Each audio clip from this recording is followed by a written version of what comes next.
Hello, hello, hello. This is a try two at getting this video up. The first one, my child had a little breakdown. I have an infant baby, so we had to take a break, which is not a big deal. We're going to be talking about Broke Down and Four Dead Bodies. Number two, we're going to do some commentary. Give me a second. I'm going to social media. But yeah, we're going to talk about Broke Down and Four Dead Bodies, number two.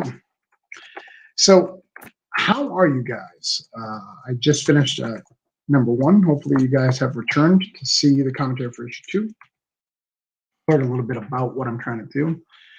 See what it's all about. I'm sharing this out right now. I have to delete the old one as I go. So the first thing to note for Broke Down and Four Dead Bodies is it was actually 5 dead bodies. A lot of people call this issue Broke Down in 5 dead bodies. And rightly so, because, that's what it says, Broke Down in 5 dead bodies. I was super excited to get this book. So the first one, as I explained in the last commentary, issue 1 of Broke Down in 4 dead bodies was kind of done in 2007. So it was done for a real long time. And then I walked away from it for a long time. So when we're talking about issue 2, a lot of this is brand new art. So this is the first time brand new art was produced since 2007. So about 4 pages of this is from the original issue 1. The rest of it is all new material, and I'll show you which ones are which when I start covering it. But I think it's kind of cool to go down memory lane and talk about Broke Down in 4 Dead Bodies, Broke Down in 4 Dead Bodies 2. I was really happy the stretch goal got unlocked during the so we could talk about it. So let's take a gander. So the first thing to note is the title of the book, called Out of the Frying Pan into the Fire. So Broke Down 4 Dead Bodies, the theme of it is a meatloaf. So all the titles of all the songs are going to be done. All the individual stories are going to be labeled by meatloaf songs. So this one's Out of the Frying Pan into the Fire. The first one is It Just Won't Quit.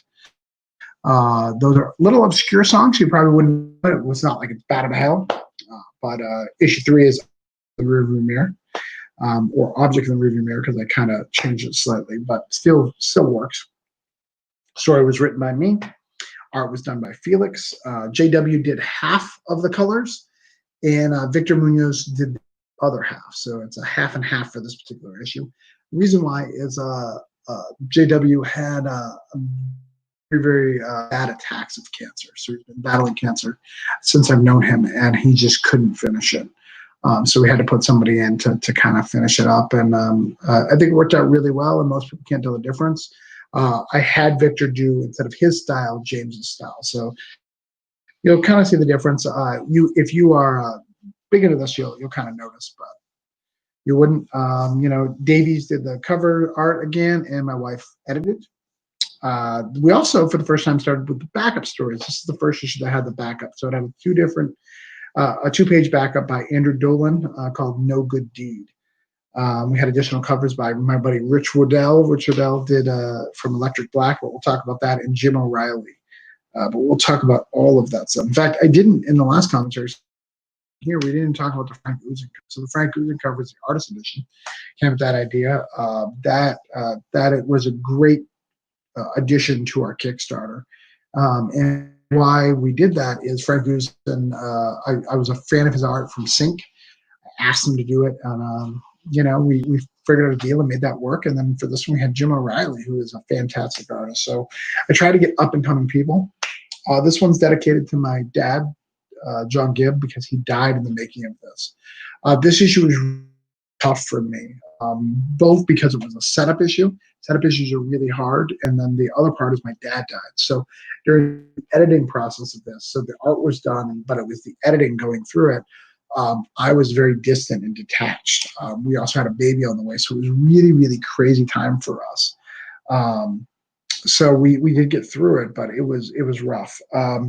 My friend also, Doug Heath, he passed away, and in the making of this, he got shot down by the police actually, and that's pretty rough.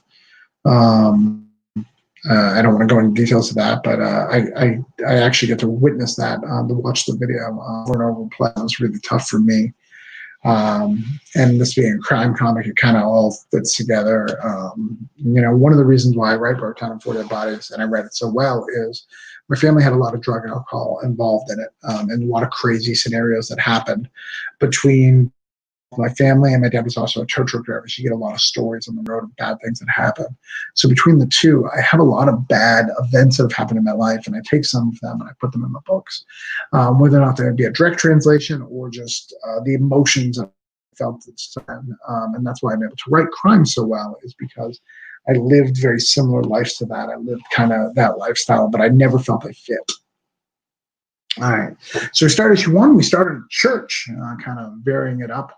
I know Joe Rodriguez, who's like a creator of Death, loves this opening. So we started at church, and we see Randy. He's listening to the preacher, and the preacher has this long message. Me being a pastor myself, I was easily able to write that. But this, like many bad pastors, turned into to be a conversation about buying a new roof instead of about church. So we see people giving donations. We see Mr. Washington and his grandma. As you see in this, we have some gray and then some. The reason why is that is the original design was we're going to do gray backgrounds to make it seem like a flashback, but it just stopped working in this particular issue. So when we go back to the trade, we'll probably color some of that out. So we see Randy. Randy steals the directory. He goes and meets Mr. Washington's grandmother, and there's a con there. So the con is this. The church, he had saw how much the church had given for a check. He goes up to the woman, grabbing the church directory so you can find out where everybody is, says, "Hey, your check bounced. You're super embarrassing.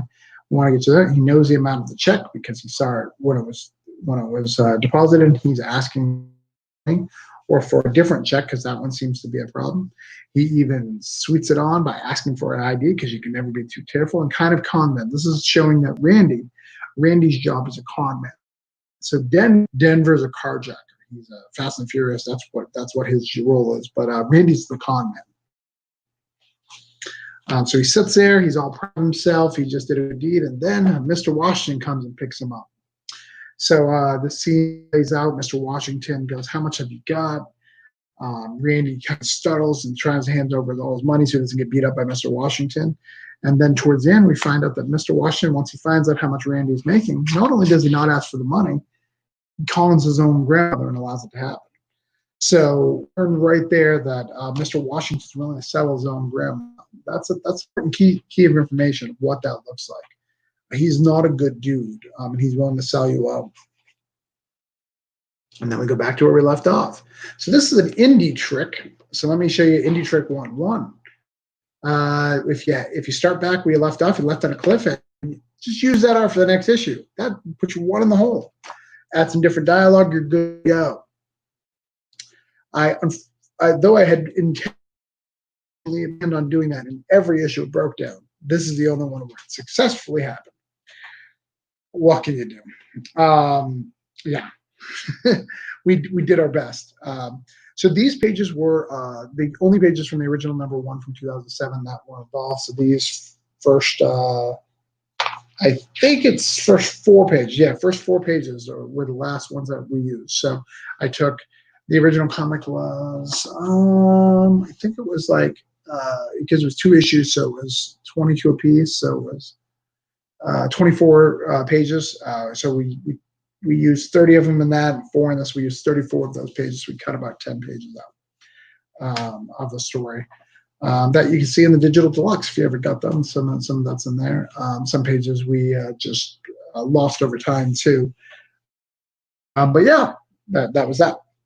So we've got the 2 guys. They meet the cowboy, who we never give a name. He meets them up, and he notices the dead bodies, and Denver decides to blow them away. Now, here we come to the best line in the comics. The best line of this comic was not written by the writer. It was written by my editor, my lovely wife. She wrote, Oh, it's on this line. It's actually it's not quite yet. We'll get to it. We'll get to it. But yeah, so they beat him down. After a big long argument, blood everywhere. So the police, we've got a double-page spread of the homicide that we left last issue. So a lot of people get confused sometimes on what homicide this was. So this is the fight with Miguel's guys. Because in the first fight, the guys got the bodies and they put them in the trunk. So there was no crime scene. However, Miguel's guys were right on the street. Miguel immediately went after them. So this is the investigate they're doing. We find out that the police officers right here. So Chief O'Neill is right here, and she was supposed to be on the case, and she works on it. Interesting commentary here. So this is the first little bit of information. This gentleman right here, don't know his name, but he was part of a failed Kickstarter by Chuck Pino. Chuck is a friend of mine. He's done some work with me through various things. That Kickstarter never produced, so he never got to be in a comic book. So I went ahead and made him the main focus of our two-page spread. I think it's pretty cool. So yeah, that's a little bit of trivia for you right there. Next page. So they investigate the scene, they find some information, and they seem to be on the track of where Randy and Denver are. So we don't see these guys again until issue 3, and we see them only in one panel, maybe 2. No, I think it's only one panel in issue 3, not panel, page. And then we don't see them again until issue 4, and then they're the pretty prominent part. In one review, again, I guess you should focus to respond to them, but I'm going to run right now. One of the reviews, people said that the cops seem like they don't serve a purpose in the plot. Why are they in there? You will 100% see why they're in there in issue 4. It all resolves. They are important to plot. I don't ever write anything that's not important. I don't write anything because should be there. It's not the way I write. Everything has its purpose. Everything has its plan. So Chief O'Neill will be back. I think it's Detective Sullivan, if I'm not mistaken. Yeah, it's Detective Sullivan. So when we deal with why they're there, what happens, and there's some cool stuff that interacts there. So this is our first look at the gang, headquarters of Pantalones del Fuego. That was a gang that was paid for by Eric Sachs. He was a big backer in the first Kickstarter, and he named this gang. He also got his picture in the book, which is cool. Actually, that's 2 different campaigns. So one campaign, he got his face in the book. The other one, he got to name the gang. So that was 2 different campaigns, which is pretty cool. So Miguel comes and meets up with the guys. I love the art here. I love the detail that they put in the back. Really, really good stuff. Miguel shoots him, kind of shows a power, and finds out that they are going to work together now. So Miguel and Randy.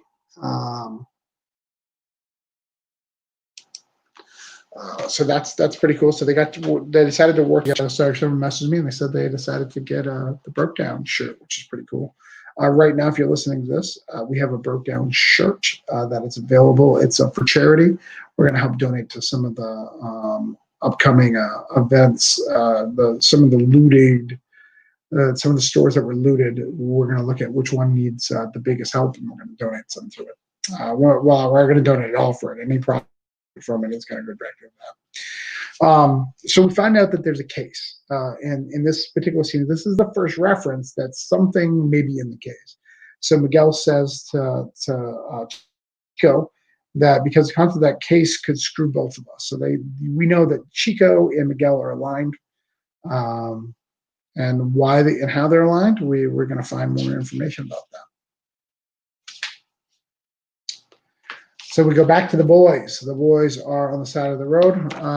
One of these pages was done, one wasn't prior to the launch. And this is the line. So the best line in this comic, is, what other fucking way could we have handled this? Old McDonald's had to EI go. That is the best line in this comic. It's funny, it's witty, and it was not written by me. It was written by my gorgeous wife, Heather Gibb. I'm very proud of it. I had some other line in there, and my wife changed it up, and I loved it. And I thought it was funny and hilarious. This issue was always, like I said, really tough for me. It was a setup issue. I needed to introduce the cops, needed to introduce the Brago gang, and I had to introduce the biker gang. So all of that had to happen in this issue. So I felt like it was a lot of exposition and not a lot of action, which was tough. I do make up for it in issue 3, where it's tons of action. So the two guys meet up and they say, "Let's roll." They keep going. And that's when we find the Psycho 78. So the Psycho 78 was also named by, so there's two things in here. Psycho 78 is a band that was a biker gang that was named by my friend Kevin Hodges. And the bar is a Four Brothers Bar, which is also a Kickstarter award. Both of those were Kickstarter awards, which is really cool. Both of them are in this issue. I was really happy. So this is the first time we get the biker gang 78, and we find out that they also know about that Miguel's phone is missing. They find out that Miguel is looking for them. They find out that a case may be missing. So they're currently working for Miguel, but a case is missing, and they look for it, and they go directly to where the cases are being held, which is at an abandoned bank. They go there and they meet up with people and check it out and find out that the case is missing. So they have to deal with it. They call Mr. Washington to address it. So that was a big deal, figuring out where that is. And that was originally my cliffhanger. It's kind of where I wanted to leave people, but I decided to move things around and do some stuff. I didn't want to leave on a cliffhanger of characters you didn't know. So that was 20. That was at I don't know how many pages. I think it's 20. Let me see. Here, it'll tell me. So yeah, that's at 20 pages. So that would be the 20 pages right there. That's where I was going to leave you, and I could have left you there, and that was fine. But I couldn't do that, so I wanted to give you a little bit more of the guys. Ran in Denver. That's what the story's about. So we created this page. This is the last page. Or the Sinks in the Water. I love this page. If you just back the latest Kickstarter, I made it a postcard. Love it. We find out the case goes down into the water. But so this is a unique story of the art of comics that we made. So this is art from issue 1. So that's art from issue 1. This was created by Felix. So what I realized is I needed another page. I needed a page to show travel. I needed time to show time because a lot of things have happened with the bikers and everything. So I needed time to pass. So I created this page of a map. We used the cover image. If you know the cover image, we exported it out and did all that. And then I had a conversation between Randy and Denver, talking back and forth, which was really cool. I was really proud of the way it came out. I think Doug's really. I think that it gave us a little bit more Randy and Denver. It gave you a little bit of what you're missing from issue 1.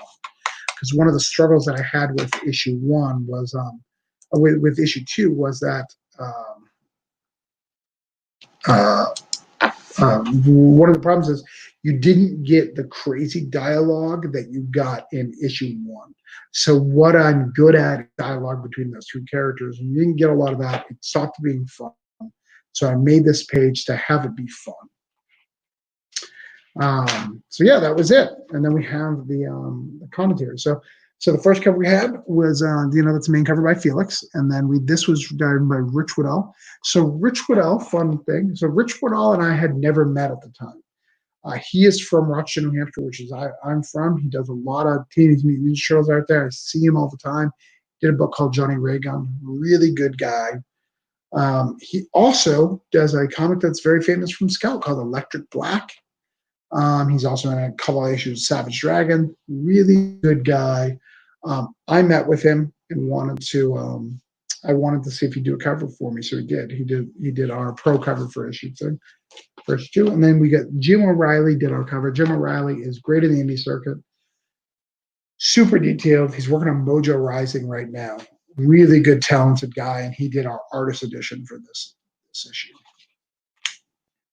So then, and this is the start of the first backup issue, backup story. So this is a 2-page backup. I wanted to add more story. I want to give more value in each issue, so I added a backup story. It's 2 pages, and it kind of tells the good deed of Guy in the Hat, who he was, what he's all about. And I added that to the book. I wanted to add more pages. I wanted to give you more bang for your buck.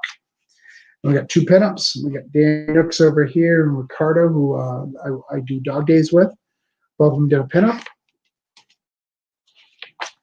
And then we got another pinup by Andrew, and then the cover to issue 3, which I love this cover. This is one of my favorite covers. And that's a wrap for issue. So I want to thank our backers, because the backers unlocked both commentary from issue 1 and 2. Apologize, my wife couldn't be here. We tried to set this up forever to have my wife involved, and just with the baby, it was just really, really hard to get us both to sit down. So I decided to get it done today, get it out to you guys, and that's it. That's what's going on.